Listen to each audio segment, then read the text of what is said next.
Selamat datang di channel ini, channel yang akan mengungkap berbagai peristiwa masa lalu yang patut Anda ketahui.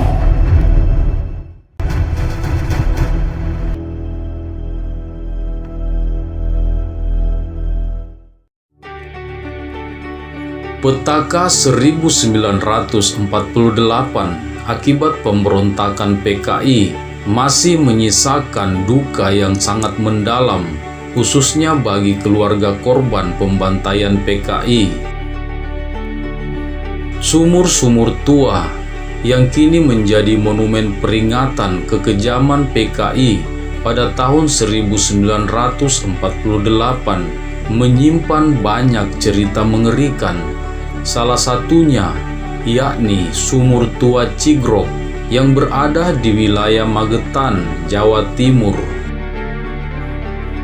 Dalam buku Lubang-Lubang Pembantaian, Petualangan PKI di Madiun yang disusun tim Jawa Pos memuat beberapa kesaksian yang mengungkapkan situasi menjelang pembantaian PKI yang terjadi di Sumur Tua Cigrok.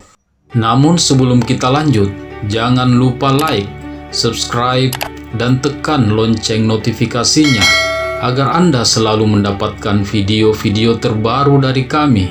Mari terus berbagi informasi dengan membagikan video ini. Sumur tempat pembantaian yang dilakukan orang-orang PKI pada tahun 1948 tidak hanya ada di desa Soco, tetapi juga terdapat di desa Cigrok, sebelah selatan Takeran, Magetan. Sumur tua itu terletak di tengah tegalan yang kini dijadikan sebagai monumen Cigrok. Seperti lazimnya sumur-sumur tua yang sudah tidak dipakai lagi oleh pemiliknya, sumur tua di Cigrok pun tidak ditimbuni tanah seperti kebiasaan masyarakat Jawa, sebab ada kepercayaan masyarakat Jawa yang melarang orang menutup sumur secara sembarangan. Apabila sebuah sumur yang sudah tidak dipakai lagi, maka sumur itu akan dibiarkan begitu saja hingga akhirnya tertimbun sendiri oleh tanah. Sumur Tua Cigrok tersebut terletak di belakang rumah Tote Runo, seorang warga desa Cigrok yang sebenarnya bukan PKI. Dialah yang melaporkan kegiatan FDR atau PKI di sumur tua miliknya itu kepada kepala desa.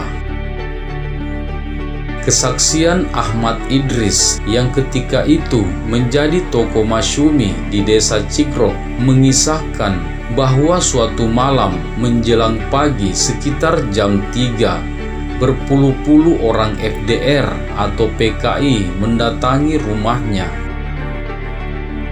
Puluhan orang lainnya juga berbondong-bondong mendatangi rumah Kiai Haji Samin, tetangga Ahmad Idris, yang memiliki pesantren Cigrok dan masih kerabat Kiai Imam Mursyid Muttaqin. Menurut Ahmad Idris, surat beralasan bahwa semua orang di desa Cigrok harus mengangkat senjata untuk melawan Belanda yang datang menyerbu. Bahkan ketika itu, PKI menjanjikan akan mengambil tanah bengkok milik pamong desa yang akan dibagikan kepada rakyat jika menang perang melawan Belanda. Dengan alasan diajak perang melawan Belanda, Ahmad Idris bersama beberapa orang dari desa Cigrok lainnya digiring oleh PKI ke suatu tempat di desa Balung. Sejak itu Ahmad Idris mengaku PKI pun mulai mengintimidasi orang-orang desa. Bahkan ketika itu, pimpinan PKI tersebut mengumumkan bahwa seluruh orang Islam di Cigrok sudah menjadi PKI. Masyarakat Cigrok ketika itu benar-benar sudah tidak berdaya. PKI juga mengadakan jam malam apabila ada yang berkeliaran pada malam hari, akan langsung ditembak. Kesaksian Kertorejo yang ketika itu menjadi kebayan di desa Cigrok menuturkan bahwa dia tidak berani keluar rumah karena penetapan jam malam tersebut. Ketika itu semua orang memang tidak ada yang berani keluar rumah sebab orang-orang PKI yang berpakaian hitam dan berikat kepala merah berkeliaran membawa senapan. Jika malam tiba, Kertarejo mendengar suara kereta lori yang mendudu-dudu dengan peluit yang memecah kesenyapan. Tetapi dia tidak tahu bahwa kereta-kereta lori itu ternyata membawa tawanan untuk dibantai di Sungai Cigrok. Kertorejo pun baru mengetahui bahwa PKI melakukan pembantaian di Sumur Tua Cigrok setelah Toteruno melaporkan kejadian itu kepada Kromo Mejo, Lurah Cigrok ketika itu. Meski telah melaporkan kepada lurah, tetapi mereka tidak berdaya dan tidak berani berbuat apa-apa karena orang-orang PKI terkenal sangat kejam. Peristiwa malam pembantaian itu dikisahkan pula oleh Muslim yang rumahnya berdekatan dengan Sumur Tua Cigrok. Pada malam terjadinya penjagalan itu, Muslim menceritakan bahwa semua orang tidak berani keluar rumah.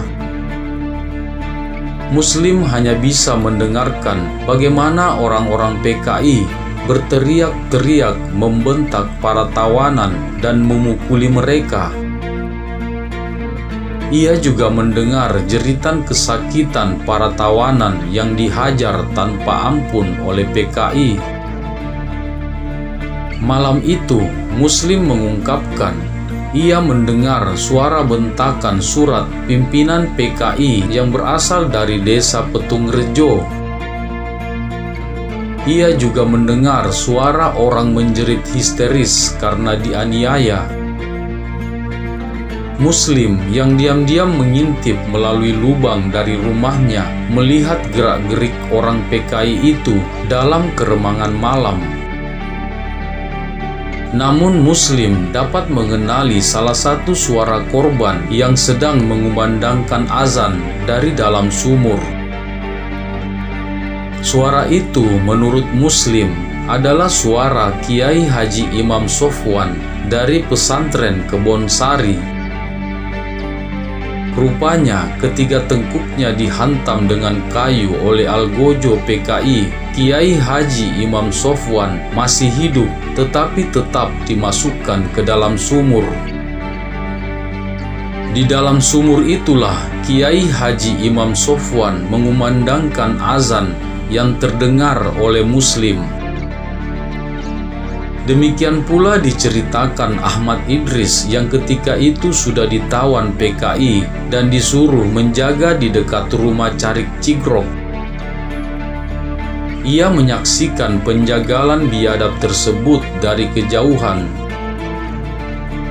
Meskipun sayup-sayup, ia sangat mengenal suara azan Kiai Haji Imam Sofwan yang berkumandang dari dalam sumur itu, sebab Idris sering mendengarkan pengajian-pengajian Kiai Haji Imam Sofwan.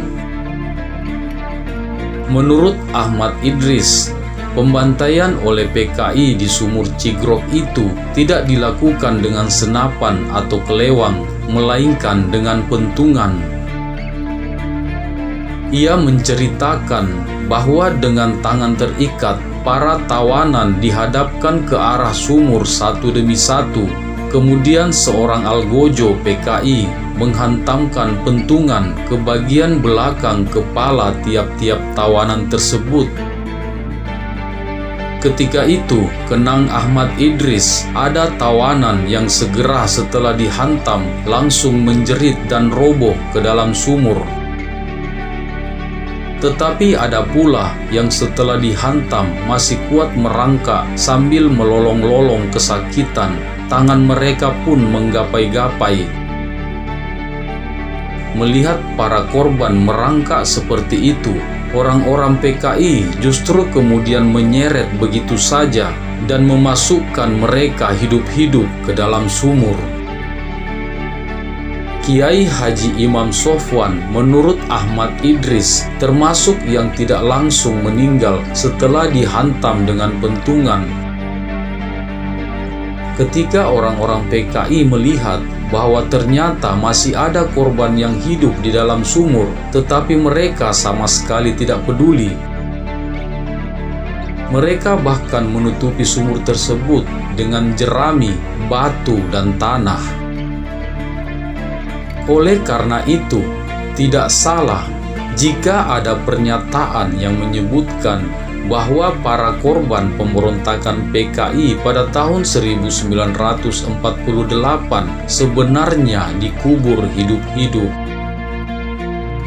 Muslim kembali menceritakan kondisi sekitar sumur tua Cigrok. Menurutnya, pada pagi hari seusai pembantaian itu, ia mendapati rambatan kacang dan jerami di kebunnya sudah habis. Ternyata orang-orang PKI membabat semua rambatan kacang dan jerami itu untuk menutupi sumur. Bahkan pada pagi itu juga, Muslim langsung diancam oleh orang PKI agar tidak membuka mulut atas peristiwa tersebut.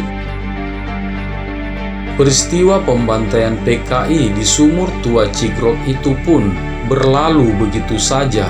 Salah satunya akibat di masa-masa revolusi, bangsa Indonesia harus menghadapi berbagai serangan Belanda, baik di medan perang maupun di meja perundingan.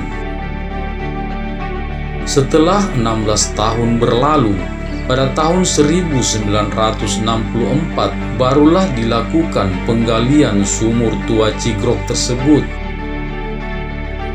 Asmo Jumiran yang ikut menggali sumur Cigrok untuk memindahkan kerangka jenazah yang ada di dalamnya ke makam pahlawan mengisahkan bahwa dalam sumur itu ditemukan pentungan-pentungan dari kayu, sedangkan jenazah yang ditemukan hanya tinggal tumpukan tulang belulang yang sudah tumpang tindih.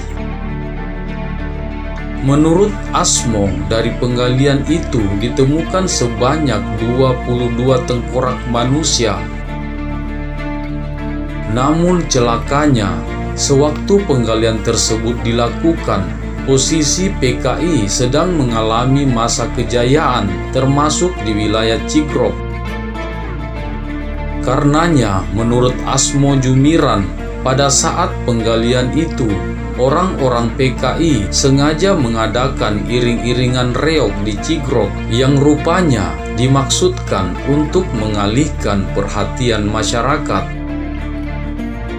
Demikian pula diceritakan Ahmad Idris dan Kertorejo yang meyakini bahwa ulah PKI mengadakan iring-iringan reog itu karena malu aib mereka terbongkar, sebab pernah melakukan kebiadaban di sumur tua itu pada tahun 1948.